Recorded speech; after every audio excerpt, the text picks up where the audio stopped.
Pay rent or get out. The morphine was still thick in my veins when Eloise stormed into my hospital room, slamming the door behind her like she owned the place, which she probably thought she did. My stitches were fresh, a jagged line of pain across my stomach from surgery I barely remembered. The air smelled of antiseptic, metal, and dread. Eloise's perfume, sickening, floral scent filled the room, nearly choking me. She didn't bother with pleasantries. Her smile was cold, calculated. "We need to talk, Malik," she said, pulling up a chair with a scrape that set my teeth on edge. "Can't it wait?" I mumbled, wincing as my stitches tugged. "No," she snapped. "You've freeloaded enough. Pay rent, or get out." I blinked slowly, trying to comprehend. I'd been contributing for months' groceries, utilities, even upgrading the Wi-Fi so her lazy son Bryce could play video games uninterrupted. But logic didn't matter here.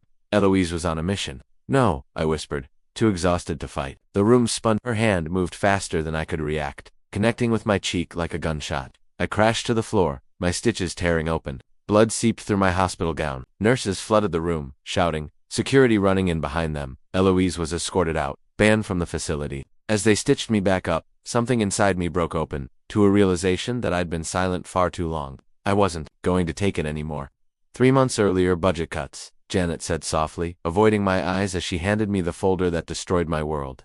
"We're cutting your hours to part-time. It's not personal. Not personal, right?" I stared numbly at the pink slip. 20 hours a week wasn't enough to keep us afloat, not with rent, Nora's asthma medication, and Tessa's late-night shifts barely covering expenses. We fought to hold on to our independence, but the numbers didn't lie. Eventually Tessa suggested the unthinkable. "We could ask my mother," she said quietly. I swallowed my pride, knowing we had no choice. Eloise welcomed us with open arms and a smile like a snake waiting patiently to strike. "It's only temporary," I repeated, trying to convince myself as much as Tessa, but temporary quickly became a nightmare. Life with Eloise. From the first morning in Eloise's house, I felt like a prisoner. She criticized every choice I made, undermined me in front of Nora, and showered Bryce with excuses whenever he took advantage. My own wife began to withdraw, spending longer hours away, leaving me alone to navigate the suffocating atmosphere Eloise created. One morning, a ledger appeared on the kitchen counter, a meticulous breakdown of expenses, each itemized to justify charging me for every crumb. She turned family into tenants, and me into the scapegoat funding Bryce's freeloading.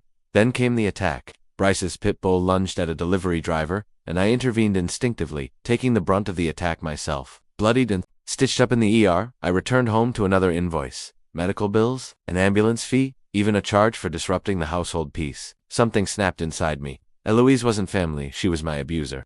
Discovering the truth, my old friend Jules appeared at exactly the right moment. She handed me a brass key left by my mother, along with a revelation, a hidden house in Elbridge paid for and waiting for me. It was my mother's final gift to home, untouched by Eloise's manipulation. When I walked through the front door, I found peace for the first time in months. A letter from my mother explained everything. She'd known Eloise's true nature all along, leaving me this sanctuary to escape the day I finally understood I needed it. Turning the tables armed with newfound clarity, I quietly gathered evidence, receipts, recordings, footage of Eloise's assault in the hospital, everything. My lawyer moved quickly. Eviction papers, restraining orders, restitution demands, justice, served swiftly, coldly, and with absolute certainty. When the sheriff arrived to enforce the eviction, Eloise performed dramatically, pleading innocence, painting herself the victim. But when 6-year-old Nora spoke up, the lies unraveled instantly.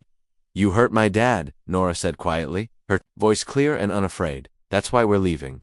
Silence fell, heavy and final. Eloise had no retort, no argument powerful enough against a child's truth.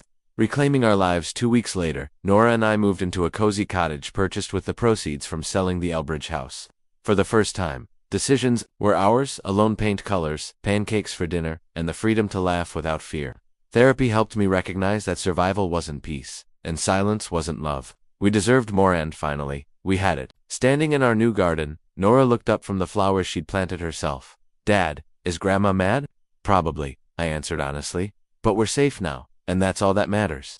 She smiled, satisfied, and went back to watering her seedlings. We didn't just survive Eloise's abuse, we won. We took back everything she tried to steal: our dignity, our peace, our happiness, and built something even better from the ruins.